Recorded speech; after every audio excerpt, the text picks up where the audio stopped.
capítulo 6, versículo 5. Tem como título: Eliseu faz flutuar o ferro de um machado. E sucedeu que, derribando um deles uma viga, o ferro caiu na água. E clamou e disse: ai, meu Senhor, porque era emprestado. O tema da mensagem nesta noite é ferramenta quebrada. Repita comigo bem forte: ferramenta. Ferramenta. Repita comigo bem forte: quebrada. Quebrada. Pois bem, no versículo ao qual nós lemos, na minha tradução, como nós acabamos de ler, estava escrito vigas, mas em algumas traduções nós vamos encontrar a palavra árvores. Eles estavam cortando árvores para construir um lugar maior, porque aonde eles estavam já estava ficando apertado, estava ficando estreito. Então, as árvores vai simbolizar e representar pessoas. Quando nós usamos a ferramenta que Deus nos deu ou nos emprestou para derrubar árvores, que, saindo do texto, trazendo para os dias de hoje no campo simbólico, vai simbolizar pessoas, ou seja, estamos usando a ferramenta a qual Deus nos deu ou emprestou contra pessoas. É neste exato momento a qual a ferramenta quebra. Quando nós usamos a ferramenta contra pessoas para desanimar, para desmotivar, para matar. Irmão Cleito, matar é uma expressão pesada. O que você quer dizer com isso? Quando eu uso a expressão matar, que realmente é uma expressão pesada, no campo simbólico eu me refiro à calúnia, eu me refiro à injúria. Em outras palavras, é a famosa perseguição. E por que, irmão Cleito, o tema ferramenta quebrada? Porque o ferro do machado caiu na água, está no texto. O machado é uma ferramenta. E se o ferro do machado cai na água, logo aquela ferramenta se quebrou. Quando nós usamos a expressão ferramenta quebrada, nós podemos fazer menção de pelo menos 4 classes de pessoas. Repita comigo bem forte: 4. Quantas classes de pessoas, igreja? 4. A igreja está ligada. A primeira classe de pessoas são aqueles e aquelas que ainda não receberam a ferramenta. Vale ressaltar que a ferramenta ela pode simbolizar e representar os 9 dons espirituais que está em 1 Coríntios capítulo 12, se não me engano, posso estar equivocado. A ferramenta também pode simbolizar dons ministeriais. A ferramenta, se você não estava aqui quando eu preguei sobre o ferro do machado, para quem não sabe, eu tenho um canal lá no YouTube, PB Cleiton Minas. Se você for lá e assistir a mensagem, você vai ver que a ferramenta ela pode simbolizar e representar muitas coisas. Mas vamos se ater a dons espirituais e dom de ministério. Então a primeira classe de pessoas são aqueles e aquelas que ainda não receberam a ferramenta. Por quê? Porque não ora, porque não jejua, porque não vive a palavra de Deus. E após afirmações como essas, é difícil não surgir a pergunta. E qual é a pergunta, irmão Cleito? Como eu faço para receber a ferramenta?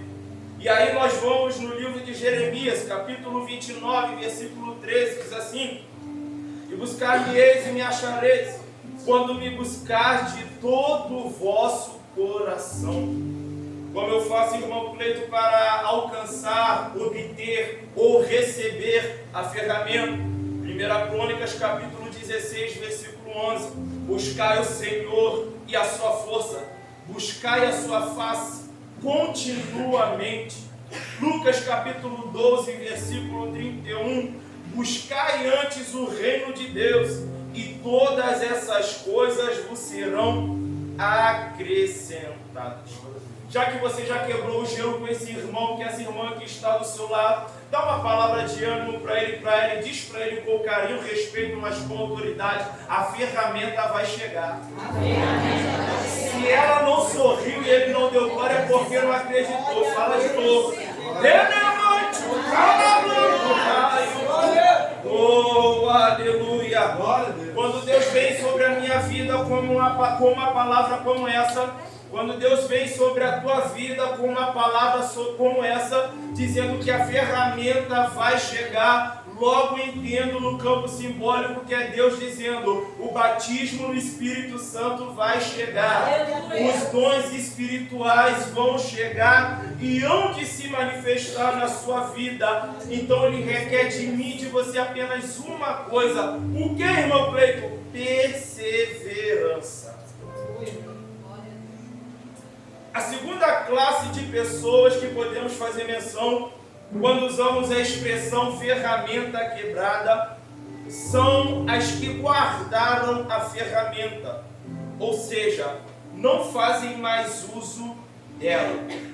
Alguns por medo, outros por causa das dores da vida, mas o fato é que pararam de pregar, pararam de tocar instrumento, pararam de cantar, pararam de liderar. A segunda classe de pessoas são aquelas que escolheram guardar a ferramenta. Repito, não fazem mais uso dela. Alguns por causa do medo, outros por causa das dores da vida. Partindo deste princípio, fica difícil não falar de Jeremias capítulo 20, um homem a qual, segundo alguns estudiosos da Bíblia, profetizou e pagou um preço alto por conta de tudo aquilo que saiu da sua boca.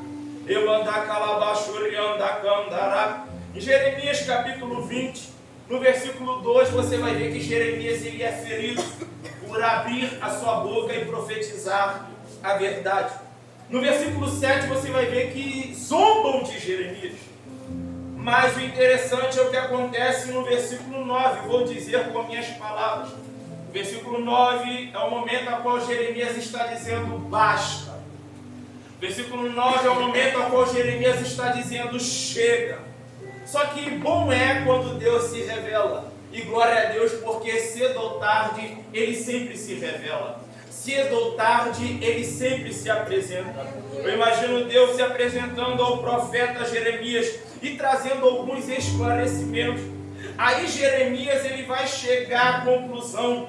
Neste momento que ele decide no seu coração basta, neste momento que ele decide no seu coração chega, o profeta começa a entender que se calar é prejuízo. O profeta começa a entender que se calar é o mesmo que atrair ou provocar mais sofrimento. Isso está em Jeremias capítulo 20, versículo 9. Aí no versículo 10, deixa eu abrir um parênteses aqui antes de entrar no versículo 10, porque quem sabe você entrou aqui e falou: Cleiton, a coisa está ruim para o meu lado. Mas Deus me trouxe aqui nessa noite para pregar e dizer para você que se tu parar de pregar, a coisa piora. Se você parar de liderar, a coisa piora. Se você parar de tocar instrumento, a coisa piora. Se você acha que está ruim agora, se você parar de louvar e adorar o nome do Senhor, se você parar de cantar, a coisa vai piorar. Jeremias capítulo 20, versículo 10. Deus vai dar clareza ao profeta Jeremias acerca de algumas pessoas que lhe cercam. E aí Jeremias vai dizer: estão esperando eu manquejar. Aí se você ler o texto como um todo, Jeremias não disse, repito, Jeremias não disse, mas se você analisar o texto, você vai chegar a esse mesmo entendimento. Jeremias não falou, mas é como se ele tivesse dito: estão esperando eu manquejar, mas isso não vai acontecer. Aí você continua lendo o versículo 10, você vai ver Jeremias usando a seguinte expressão: vão tentar me persuadir. Isso está no texto. E o que não está no texto, irmão Cleiton, é que se você analisar, você vai chegar a esse entendimento, mas Jeremias não disse isso. Eu vou repetir: o texto nos leva a ter esse entendimento, mas Jeremias não disse isso. O que Jeremias não disse? Isso também não vai acontecer. Note que Jeremias está dizendo a respeito daqueles que lhe cercam: estão esperando eu manquejar. Aí nós conjecturamos a resposta de Jeremias. Qual é a resposta? Isso não vai acontecer. Aí o texto está dizendo: vão tentar me persuadir. E aí nós conjecturamos a resposta de Jeremias. E qual é a resposta?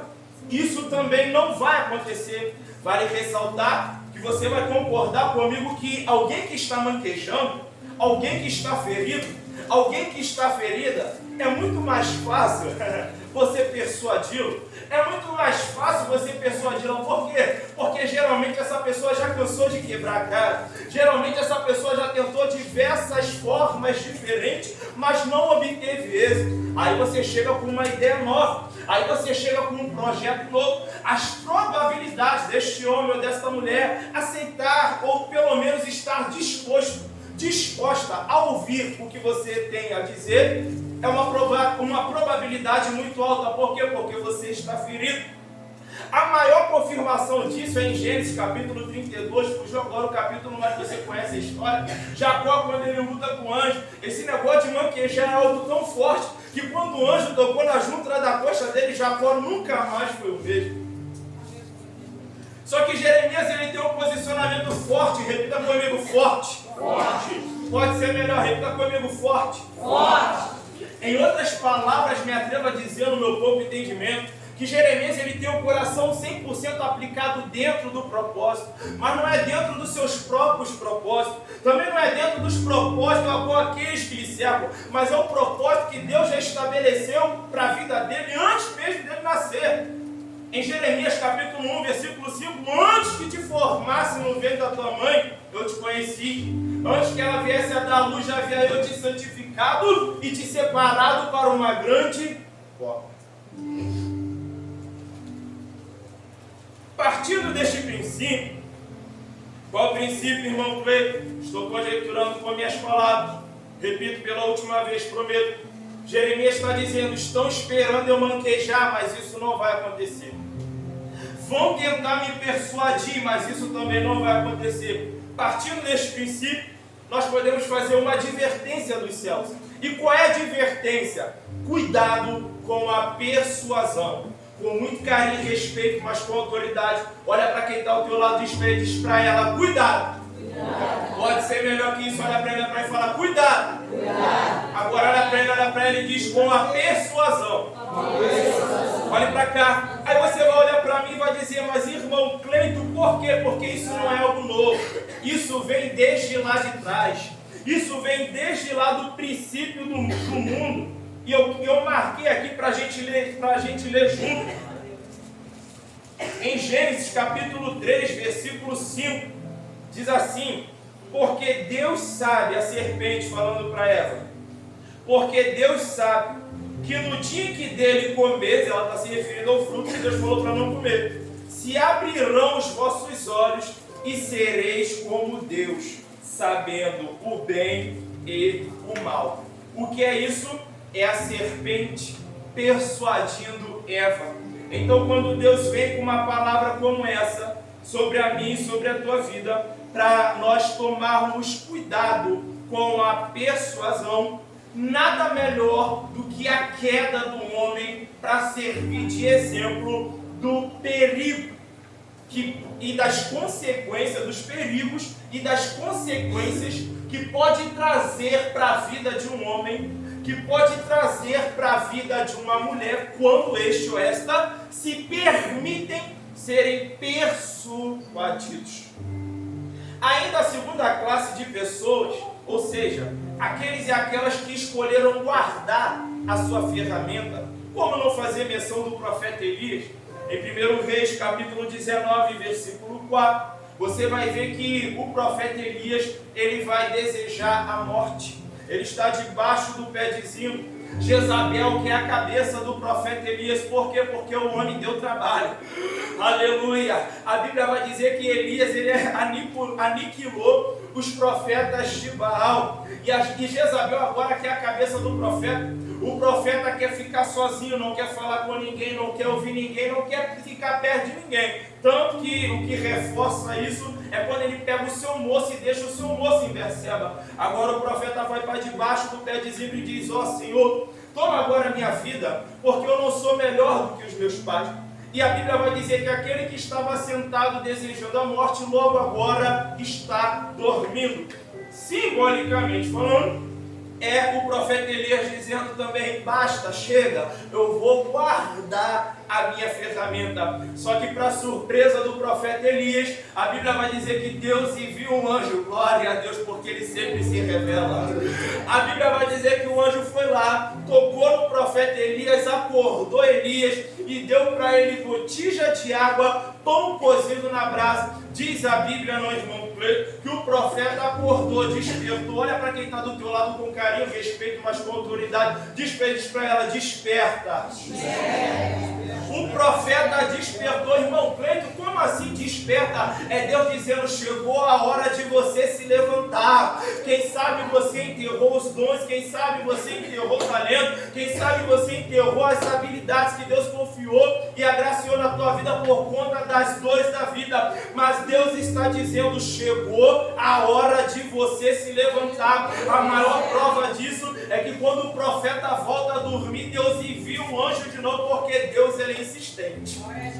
E glória a Deus por isso. Porque você pode desistir de alguém que você ama, alguém que você ama pode desistir de você, mas Deus continua insistindo na tua vida. Deus continua acreditando em você, moça. Deus continua acreditando em você, moça. Que decalabada sai.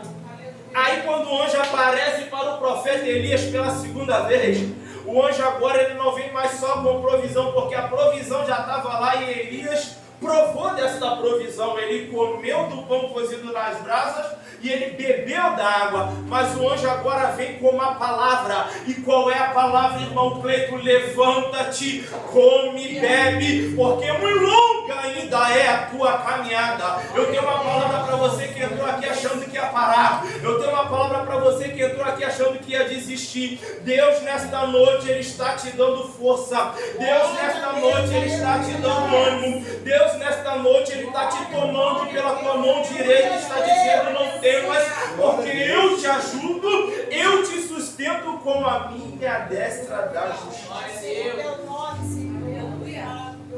Se agarrando ainda à expressão ferramenta quebrada, nós fazemos menção agora da terceira classe de pessoas. E que pessoas são essas, irmão Cleiton? Infelizmente, no tempo presente, é uma grande parte. Creio eu que, graças a Deus, não é a realidade dessa igreja aqui. Mas, infelizmente, é a realidade de muitas igrejas aí fora. O que, irmão Cleiton? Essa terceira classe de pessoas são aqueles e aquelas que não entenderam o real propósito da ferramenta. Irmão Cleiton, explica melhor, eu vou explicar. A ferramenta não lhe foi dada ou emprestada para inchar o seu ego. A ferramenta não lhe foi dada ou emprestada para você ser melhor do que o irmão A ou ser melhor do que a irmã B. A ferramenta, pega isso aqui, não lhe foi dada ou emprestada para você humilhar de alguma forma aquele ou aquela que ainda não recebeu a ferramenta. Tu que te calabadassad. Depois de afirmações como essa, fica difícil não surgir a pergunta. E qual é a pergunta, irmão Cleiton? Qual é o real propósito da ferramenta na minha vida? Seja ela emprestada ou dada. Segura.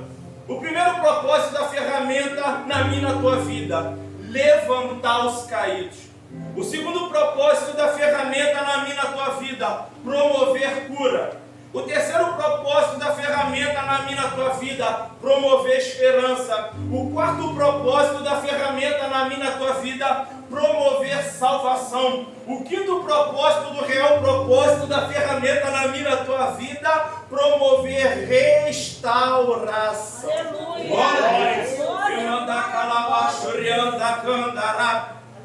De tudo que foi falado, se você pegar isso aqui, você ganhou a noite. Então eu vou te ajudar a massificar isso na sua mente. A igreja vai repetir bem alto comigo esses 5 propósitos. O real propósito da ferramenta na minha e na tua vida. Repita comigo bem forte: levantar. Levantar. Os caídos. Os caídos. Promover. Promover. Cura. Cura. Esperança. Esperança. Salvação. Salvação. restauração. Restauração. Para ensaio foi ótimo, mas vamos bradar em alta voz. Levantar. Levantar. Os caídos. Os caídos. Promover. Promover. Cura. Cura. Esperança. Esperança. Salvação. Salvação. E restauração. Restauração. Você pode adorar o nome dele? É para Jesus.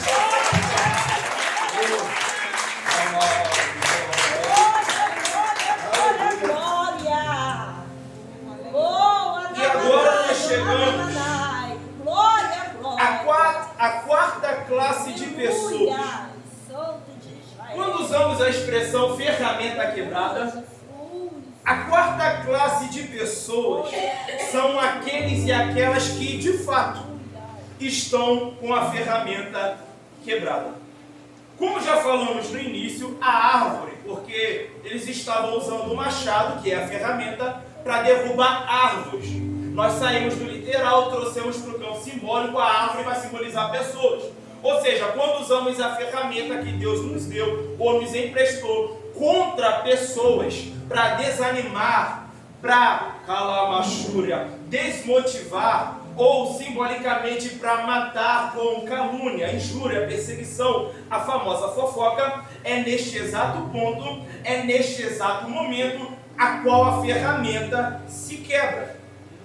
Deus nos deu ou nos emprestou a ferramenta para que vidas pudessem ser alcançadas, histórias pudessem ser mudadas. Eu vou repetir. Deus nos deu ou nos emprestou a ferramenta para que vidas pudessem ser alcançadas e para que histórias pudessem ser mudadas. Partindo deste princípio, podemos fazer menção de uma verdade. E que verdade é essa, irmão Pedro? É tempo de rever os propósitos da ferramenta na sua vida. Eu vou repetir. É tempo de rever os propósitos da ferramenta na tua vida.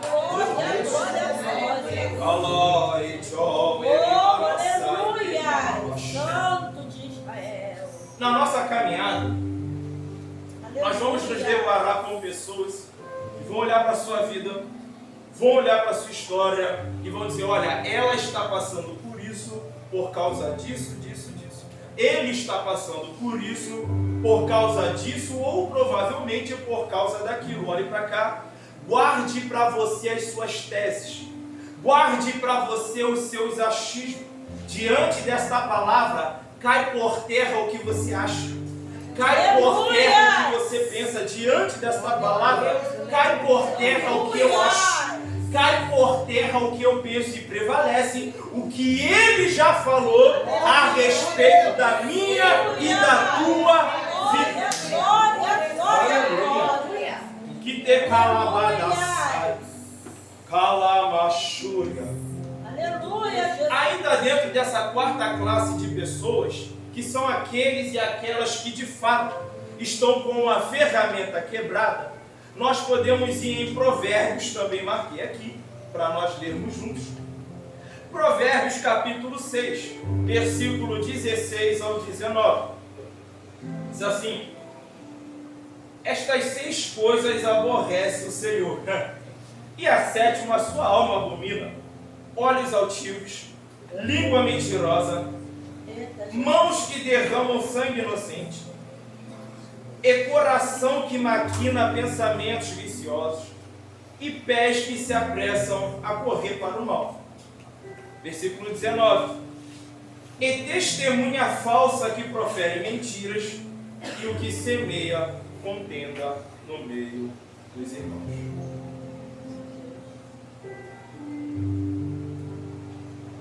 Eu quero que você mantenha a sua atenção no finalzinho do versículo 19.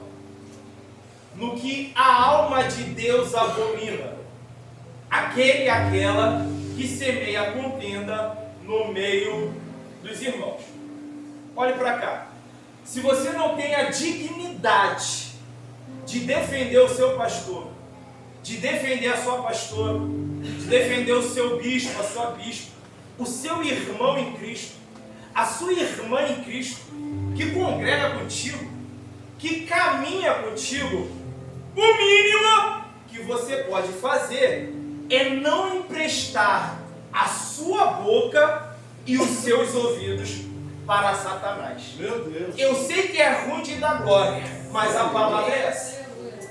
Se você não tem a dignidade de defender o seu pastor, de defender a sua pastora, o seu bispo, a sua bispa, o seu líder, a sua líder, o seu irmão em Cristo, a sua irmã em Cristo, que congrega contigo, que caminha contigo, o mínimo que você pode fazer é não emprestar a sua boca e os seus ouvidos para Satanás. Eu me esforço muito para conhecer a Deus e continuo me esforçando para conhecer cada vez mais. Eu não gosto de falar de mim, mas hoje eu vou falar. E nesse pouco que Deus me permitiu conhecê-lo, eu aprendi que é honroso defender um irmão em Cristo. Eu aprendi que é uma atitude honrosa defender uma irmã em Cristo. Olhe para cá, seja um jovem honrado, seja uma jovem honrada, seja um homem honrado, seja uma mulher honrada.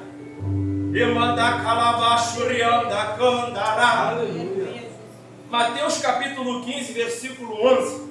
O que contamina o homem não é o que entra na sua boca, mas é o que sai da sua boca. Isso é o que contamina o homem. Juízes capítulo 16, versículo 20.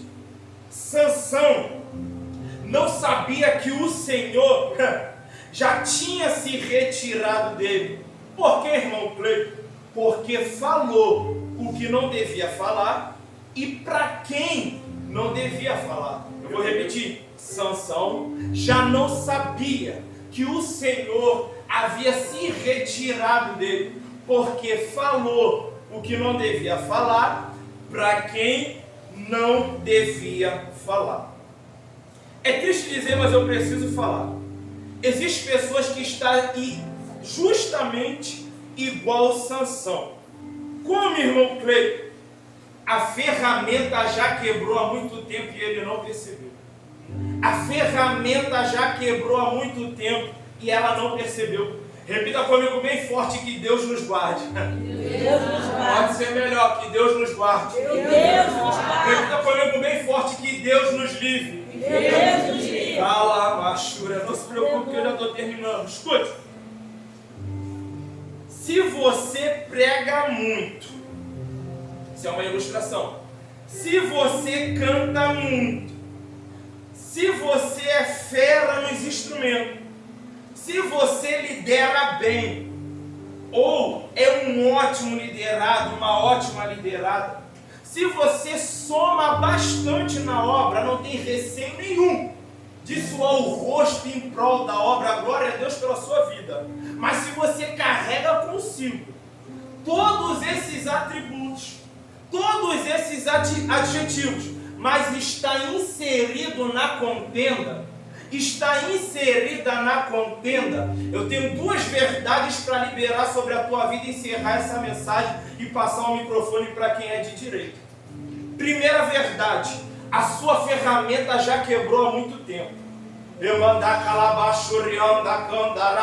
vou repetir: a sua ferramenta já quebrou há muito tempo. Segunda verdade: Deus abomina o que você está falando. Eu vou repetir: Deus abomina o que você está falando. Com base em que isso, irmão Cleiton? Provérbios capítulo 6, versículo 16 ao 19. Final do versículo 19. A alma de Deus abomina aquele ou aquela que semeia contenda no meio dos irmãos. Estou fechando a Bíblia. Aleluia! E eu encerro essa mensagem. Glória! Provérbios capítulo 13, versículo 3. O que guarda a sua boca conserva a sua alma, mas o que muito abre os lábios tem perturbação. Com a permissão da liderança, eu peço que a igreja se coloque de pé. Deus, Senhor da glória. Feche os teus olhos, vou fazer uma breve oração e passar o microfone para quem é de direito. Espírito da verdade. Fizemos menção de 4 classes de pessoas nesta noite. Quem sabe tem pessoas aqui sonhando com o dia qual o Senhor vai olhar para a vida dele, para a vida dela e falar: chegou a hora de você receber a ferramenta. Quem sabe tem pessoas aqui que as dores da vida, a enfermidade, a doença, a palavra amaldada do parente A, do parente B, do amigo A, da amiga C, colocou no coração deste moço, deste homem, desta jovem, desta mulher guardar as ferramentas.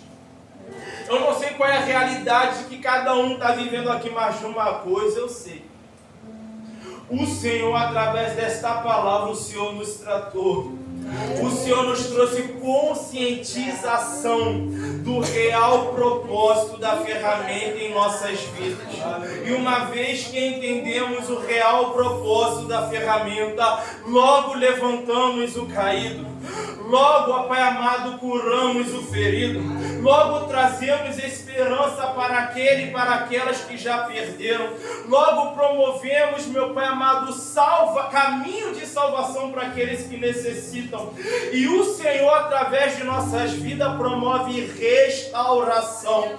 Pai, eu quero liberar uma palavra sobre esta igreja, sobre cada família representada. Eu profetizo, segundo a palavra que me foi dada, que águas restauradoras irão fluir sobre a vida de cada um aqui presente.